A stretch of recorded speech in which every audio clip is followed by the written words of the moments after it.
Autour d'un pancake.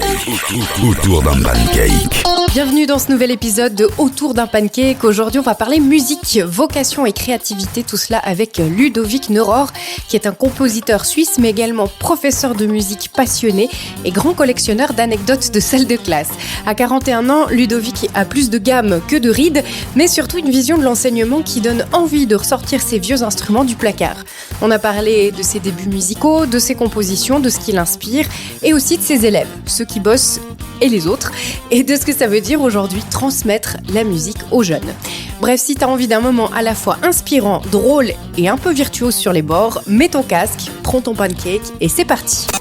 Autour d'un pancake. Parce que c'est bien plus sympa qu'autour d'un brocoli. Salut Ludovic. Bonjour madame. Tu as commencé donc la musique tout jeune au sein de la fanfare La Marceline à l'époque à Groene. Qu'est-ce qui t'avait donné envie de faire de la musique à cet âge-là déjà ? L'envie, je crois qu'elle n'était pas du tout là en fait. C'est plutôt l'entourage avec la famille, mes frères, parents et oncles qui m'ont un petit peu orienté dans cette société-là. Après les sociétés de village, c'est quand même très spécial. On n'y va pas en général par désir. C'est plutôt parce que tiens, j'ai des amis qui sont là, qui jouent, des parents, des proches. Et c'est là où on retrouve une bonne ambiance en général, mais j'avais pas l'envie de faire de la musique foncièrement. Okay. J'avais même envie, au contraire, je crois, d'arrêter la musique après les cours d'instruments de cuivre. Les premières années, c'était plutôt horrible, en fait, je crois. Une corvée. Plutôt une corvée, ouais, ça demande pas mal de boulot au quotidien. C'était un peu négatif au début. Ok. Et à quel moment ça a changé ? Je crois que de fil en aiguille, en fait, il y a eu des concours de solistes, d'ensemble qui se passaient, et puis quand on a un résultat qui vient attester un petit peu du travail, je crois que c'est ça qui a donné le coup de fouet à se dire tiens, bah, peut-être que je suis doué là-dedans, ou tout simplement que le travail paye. Donc effectivement, ça s'est pas fait du jour au lendemain, mais avec des concours qui sont venus un petit peu couronner en fait le travail, ou le peu de travail qu'il y avait en tout cas. Oh, le peu de travail, quand même. Ouais, je pense que c'était pas gigantesque avant, mais ça suffisait vraiment pour pouvoir faire ou présenter quelque chose de bien, mais faire mieux que ce qu'on peut s'imaginer en tout cas. Ouais. Et puis après, du coup, t'as eu un parcours assez varié dans la musique quand même. T'avais commencé par une formation avec Géo-Pierre Morin. Ouais, le mentor de pas mal d'élèves à l'époque, qui avait ces techniques, des choses qui fonctionnaient très très bien, des choses qui fonctionnaient un petit peu moins, mais qu'on pouvait découvrir ailleurs. Donc oui, une quinzaine d'années de cours avec lui, avant de partir sur la voie un petit peu plus classique avec le conservatoire, et la musique un petit peu plus sérieuse que de la fanfare, grosso modo. Ok, d'accord. T'as aussi fait un passage par le brass band 13 étoiles, donc c'est Géo-Pierre Morin qui dirigeait. En général, c'est plutôt la logique. Ouais. Si on fait des cours pendant quelques années avec Géo-Pierre, on peut intégrer le brass band 13 étoiles, formation des jeunes, le B ensuite, la formation plus performante, la formation A. Et là, ça vient vraiment déjà du niveau, ça vient du semi-professionnel. Donc ça veut dire que c'est quelque chose qui demande beaucoup de travail, qui demande beaucoup de sacrifices et de l'implication, ouais. Ça s'est bien déroulé jusqu'à un certain point où, avec le conservatoire, ça venait peut-être un petit peu compliqué de lier les deux au niveau du temps, l'investissement, au niveau du jeu et puis des objectifs personnels, tout simplement. Ça reste une société, la fanfare ou le brass band, ça reste une société de bénévolat où l'implication, elle doit être à 100%, et puis c'est vraiment extrêmement chronophage, ouais. Et puis après, t'as fait un passage par l'Angleterre à Manchester. C'est un objectif, donc c'est une des bonnes choses que j'ai pu apprendre avec Géo-Pierre Morin. J'avais questionné, tiens, moi j'aimerais bien aller en Angleterre. J'ai appris que pour la formation des cuivres, c'était vraiment la meilleure qualité. Donc il m'a orienté sur une université à Manchester, à Salford, où je suis allé faire mon master. Et là, je me suis plutôt orienté vers la composition. En fait, c'était assez logique que je parte dans la composition par rapport à la créativité, par rapport aux questions que je me posais sur tiens, si j'avais pris cette mélodie-là, comment je l'aurais harmonisée, comment j'aurais utilisé le contrepoint, comment j'aurais pu faire avec mes idées. Donc c'était une logique pour moi. Et puis à ce moment-là aussi que j'ai stoppé un petit peu le jeu de la trompette, du cornet, de tout ce que j'avais pu emmagasiner comme bagage du jeu pur. Et donc, tu composes de la musique depuis plusieurs années maintenant, mais tu as encore l'occasion de jouer ou tu as complètement arrêté? Voilà, il y a plusieurs facteurs qui rentrent en jeu quand même pour le jeu, en fait, c'est on doit utiliser notre musculature et comme un sportif, en fait, ça demandera du travail du quotidien qui est assez intense, entre 1 heure, 2, 3, 4, ça dépend les gens comme ils ont besoin d'entretenir leur musculature, mais c'est vrai que là, en ce moment, avec des enfants, avec de l'enseignement, avec des plaisirs aussi à côté, bien sûr, c'est extrêmement complexe à garder un rythme où on joue. Même il y a toujours l'envie, bien sûr, mais j'arrive quand même maintenant dans des projets à rejouer un petit peu. Si je dois tester des compositions, si je dois tester des lignes, si c'est faisable, si c'est beau ou pas, effectivement, je joue un petit peu, mais là, c'est plutôt du mécanique, en fait. C'est-à-dire que je l'utilise comme instrument de service plutôt que vraiment pour la performance publique, en fait. Donc là, pour le moment, pas beaucoup de jeux, mais j'apprécie quand même rejouer de temps en temps quelques petites conneries, ouais. Et puis au niveau composition, alors, qu'est-ce que tu as envie de transmettre dans tes pièces à toi? C'est quoi ton but? Complexe, ceci.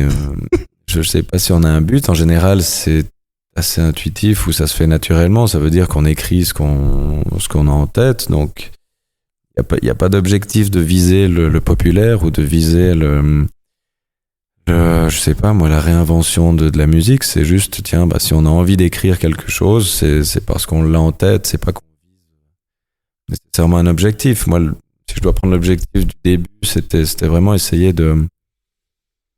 d'utiliser mes idées pour voir si elles plaisaient, pour voir si ça touchait quelqu'un. Il y a toujours au cœur de la composition une transmission d'émotions, donc j'ai essayé de voir si ça fonctionnait. Au début, c'était un petit peu maladroit quand même, probablement qu'encore maintenant, il y a des lignes qui sont maladroites, mais si on a, je sais pas, une idée en tête, c'est qu'on veut la mettre sur le papier, c'est pas nécessairement, tiens, il faut que ça plaise à un public de Sion, un public de Berne ou de Londres, c'est vraiment assez naturel. Donc l'objectif, à la base, c'était plutôt se faire plaisir et essayer de voir qu'est-ce que ça vaut, ce que j'ai en tête. Assez complexe, ouais. Il faut laisser faire le cours et écrire ce qu'on veut sur papier. Après, tiens, si ça plaît, on peut continuer. Donc ça s'apparente un petit peu à l'écriture des mots, sauf que c'est en musique. J'imagine que c'est exactement la même démarche, que ce soit la peinture, les mots, la sculpture, l'art plastique. Je pense que c'est une démarche qui est absolument identique dans tous les arts. On fait pas ce métier-là parce qu'il faut plaire à quelqu'un ou. Mais il y a quand même des choses qui t'inspirent, des éléments, des personnes, des émotions. Moi, je prends beaucoup, en fait, comme les idées un petit peu bateaux qui ressortent dans l'écriture de la chanson populaire. En général, on parle de soi. C'est là où on puise le plus grand nombre d'idées ou le plus grand nombre d'éléments observables. Après, je suis placé pour parler d'autres gens avec la musique. Des choses qui sont assez évidentes, c'est-à-dire si on parle de la nature, dans une démarche romantique, on a les émotions, la nature, les sentiments. C'est ce qui m'inspire le plus, mais c'est vrai que quand on doit écrire, si c'est une commande pour, je sais pas moi, une harmonie autrichienne, peut-être qu'ils vont nous imposer un canevas ou nous imposer une idée ou une instrumentation. Donc là, ça peut être des guides. Au niveau de l'idée de base, je parle souvent des choses que je vois, c'est mise à nu un petit peu de nos idées en fait. Donc, je pense que c'est ça. Je détiens pas la vérité, mais pour ma part, en tout cas, c'est ça. C'est ta vérité, en tout cas, c'est déjà bien. Qui marche pour le moment, ouais. Ouais, bien sûr. Et tu as des pièces en particulier que tu adores ou qui t'ont marqué de manière générale dans ce qui existe? C'est assez panaché, en fait, parce que celles que j'aime le plus, en général, c'est celles qui sont le moins jouées. Et puis, des fois, on a une œuvre qui est écrite peut-être beaucoup plus rapidement, en un laps de temps plus restreint, où on n'est pas spécialement heureux avec la finalité, et puis c'est ce qui marche le mieux. Donc, personnellement, j'en ai quelques-unes. C'est souvent lié à une collaboration, en fait, avec des ensembles ou avec des solistes. Quelques excellents souvenirs, mais nommer l'une ou l'autre, non, c'est très complexe. Non, ce serait vraiment classifier, celle-là elle est jolie, celle-là elle est pas jolie, celle-là elle est jolie, pas jolie. Oui, non, bien ça sûr. Pas comme ça. Et un compositeur en particulier que tu apprécies ou que tu admires? Aussi, ouais, on pourrait en citer des mille et des cents, mais je suis attiré plutôt par la musique ancienne, c'est-à-dire Renaissance, à baroque. Compositeurs de Corelli à Bach, Palestrina, c'est vraiment des choses qui sont extraordinaires et qui m'inspirent énormément par la simplicité, la découverte en fait de nouvelles manières d'écrire en fait quand c'était extrêmement strict à l'époque.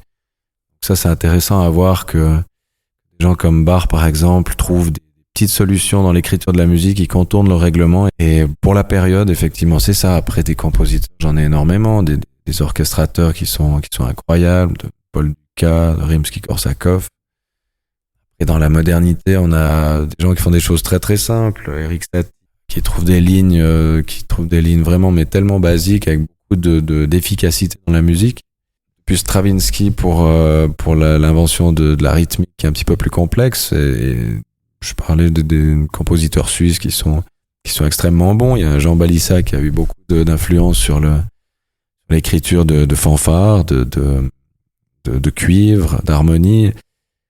Puis il y a des gens modernes qui sont aussi très très bien. On réinvente jamais la roue malheureusement, hein, mais ça a déjà été fait depuis des dizaines voire des centaines d'années, mais on essaie tous d'apporter notre petit grain avec des influences anciennes ou modernes, mais pour en citer qu'un, non, ce serait très complexe. Trop complexe. D'accord. Pas blesser un vieux compositeur non plus. Et puis au niveau de ce que tu écoutes, est-ce que tu arrives encore à écouter de la musique de manière récréative, ou tu as cette tendance un peu à analyser la musique? Non, c'est toujours très très bon d'écouter de la merde, hein.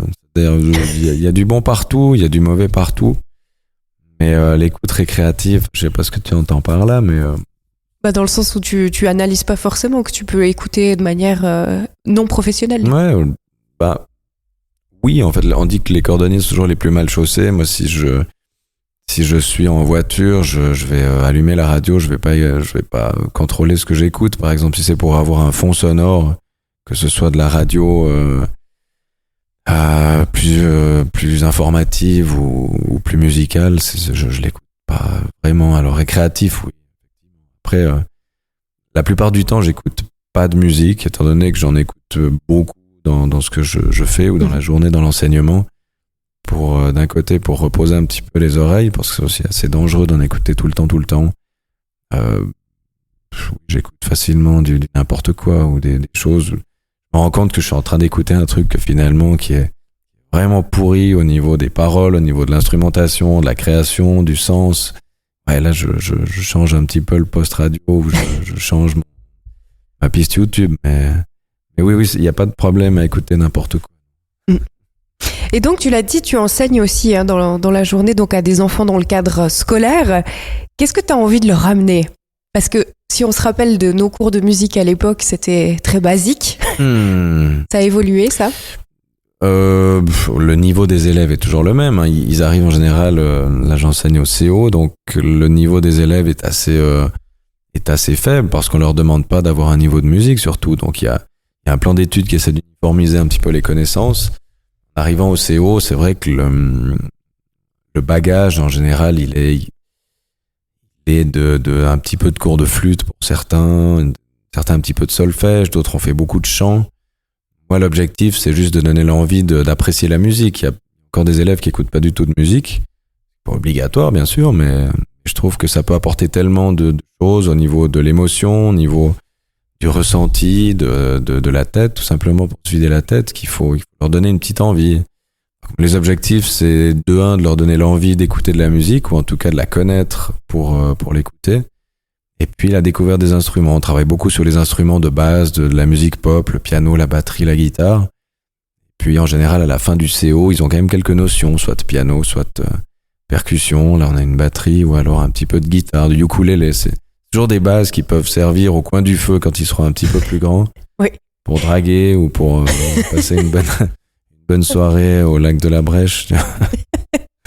Possibilité, mais vraiment l'objectif, c'est la découverte de la musique, l'appréciation, et ensuite la pratique instrumentale, moindre mesure. Ouais. Mm-hmm. D'ailleurs, on est dans ta classe de musique, là il y a beaucoup d'instruments, donc tu leur montres comment l'utiliser, ils peuvent s'essayer aussi, ils jouent. Alors l'objectif, c'est quand même malheureusement, dans l'éducation, ce qui va fonctionner pour assimiler les choses, c'est l'évaluation.